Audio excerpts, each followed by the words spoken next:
जिन्हें कभी कबाड़ समझकर फेंक दिया जाता था, उन्हें अब नायाब कलाकृति का रूप दिया जा रहा है। जम्मू के भगवती नगर बेस कैंप में यात्री निवास के पास तवी नदी के किनारे कचरे से कलाकृति पार्क इस साल अमरनाथ यात्रा से पहले नया आकर्षण बनकर उभर रहा है।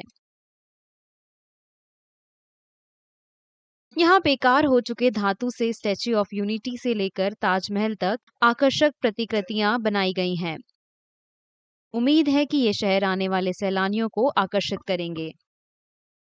जैसे अखनूर फोर्ट है, चेनाब ब्रिज है, उसके अलावा नेशनल भी कुछ चीज़ें हैं जैसे स्टैच्यू ऑफ यूनिटी है। इन सब चीज़ों को हमने थ्रू मेटल स्क्रैप्स बनाया है।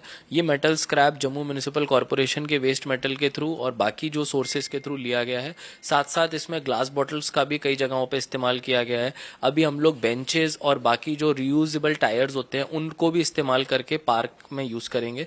तो हमारी कोशिश है कि जो भी लोग जम्मू से निकलते हैं और यात्रा करने जाते हैं उनका सबसे ज़्यादा प्रेफर्ड मोड हो जिसमें कि वो जम्मू में 1 या 2 दिन बिताएं। और इस 1 या 2 दिन बिताने से यहाँ के टूरिज्म को भी बढ़ावा मिलेगा, यहाँ के जो हमारे लोकल बिजनेसेस हैं उनको सपोर्ट मिलेगी।